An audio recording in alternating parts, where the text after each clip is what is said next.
দর্শক, এই যাত্রার আরো তথ্য জানাবো আপনাদের। ঢাকা আরিচা মহাসড়কের নবীনগর এলাকায় আছেন নাজমুল হুদা এবং গাজীপুরের চান্দুরা মোড়ে আছেন জাহাঙ্গীর আলম। দুজনকে এই সরাসরি যুক্ত করে নিচ্ছি। প্রথমে যাব নাজমুলের কাছে। নাজমুল, উত্তরের পথে এখন যানবাহনের চাপ কেমন? যানজট তৈরি হয়েছে কিনা? বেশি ভাড়া আদায় বা এ ধরনের কোনো অভিযোগ যাত্রীদের কাছ থেকে পেয়েছেন কিনা?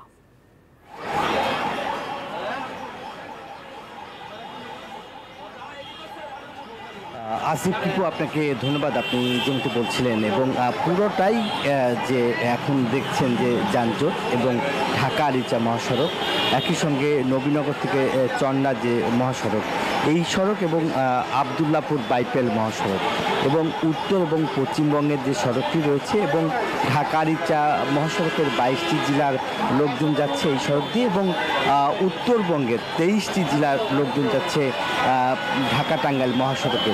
আমরা যদি দেখাই যে ঠিক সন্ধ্যার পরেই কিন্তু যে ঢাকা আরিচা মহাসড়কে তীব্র যানজট এবং এই সড়কে এখন পর্যন্ত সাভার বাস স্ট্যান্ড থেকে নবীনগর পর্যন্ত, এছাড়াও নবীনগর থেকে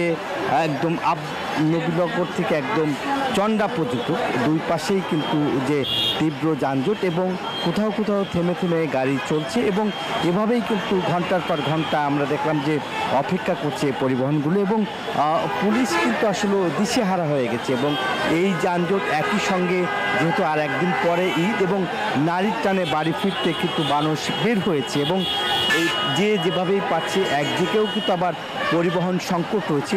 এখনও অসংখ্য নারী পুরুষ মহাসড়কের পাশে পরিবহনের জন্য অপেক্ষায় করছে ঘন্টার পর ঘন্টা।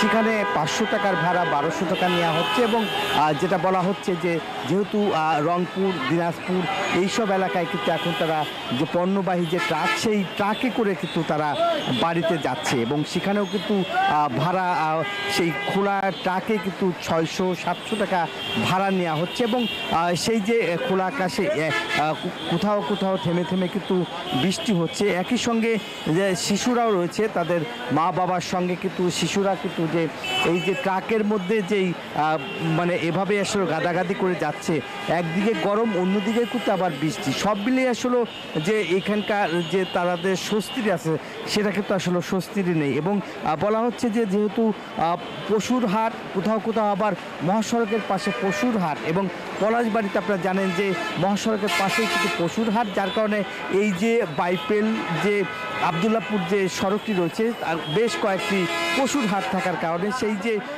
সেখানে কিন্তু আসলে যানজটটা বেশি হচ্ছে। সেখানে পুলিশ থাকলেও কিন্তু সেনাবাহিনী থাকলেও আসলে যে যানজট নিরসন করার যে কার্যক্রম সেটা আসলে দেখা যাচ্ছে না এবং আমরা দেখছি যে যেভাবে আছে সেখানেই কিন্তু আসলে অবস্থান করছে এবং যেহেতু তীব্র যানজট, এই তীব্র চরম ভোগান্তির শিকার হচ্ছে এখানকার যাত্রীরা এবং তারা আসলে বলছে যে কোথাও 2 ঘন্টা, কোথাও 3 ঘন্টা কিন্তু তাদেরকে অপেক্ষা করতে হয়েছে।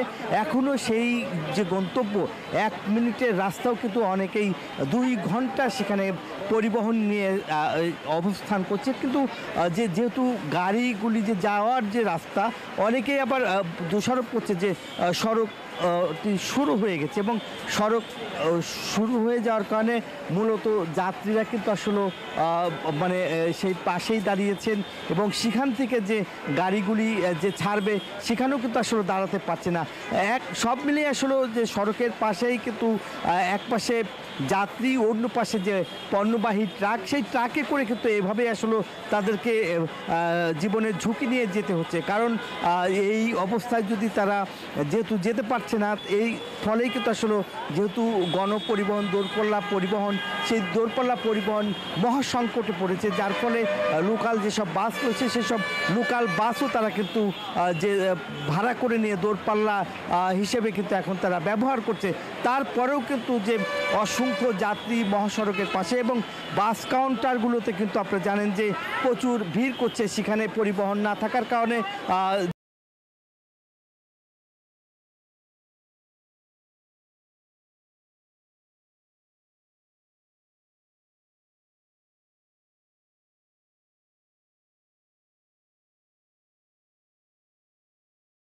সড়ক দিয়ে যেহেতু যানজট, প্রচণ্ড যানজট এবং যার ফলে আমরা দেখেছি হেমায়েতপুর থেকে মানিকগঞ্জ ঘুরে দূরপাল্লা পরিবহন ট্রাক এবং প্রাইভেট কারে সেই ডাইভার্স করা হচ্ছে।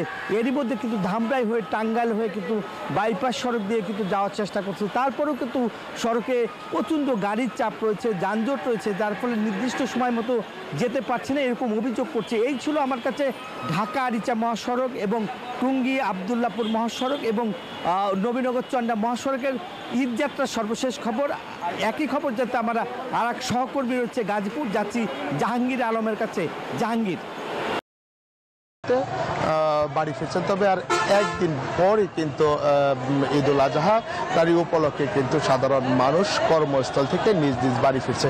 আমি যদি একটু দেখাই যে আজ দুপুরের পর কিন্তু বিভিন্ন পোশাক কারখানা ছুটি হওয়ার পর থেকে কিন্তু আসলে মহাসড়কগুলোতে যানবাহনের সংখ্যাও বেড়েছে, সেই সাথে কিন্তু যাত্রীদের সংখ্যাও বেড়েছে। আমি যদি একটু দেখাই যে আসলে যাত্রীদের ঢল কিন্তু মহাসড়কে রয়েছে এবং আমি লক্ষ্য করেছি দুপুরের পর থেকে কিন্তু মিনি বাস, ট্রাক, পিক আপে করেও কিন্তু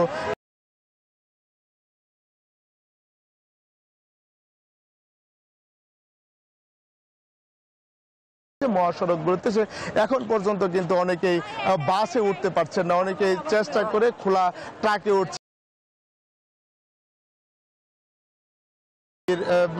বিশেষ তদারকি থাকলে যে এই যে ভাড়া যে বেশি নেওয়ার যে অভিযোগ রয়েছে, সেই অভিযোগটি কিন্তু আসলে থাকতো না। তো সাধারণ যাত্রীরা যেমনটি বলছিলেন যে ওই যে যদি মহাসড়কে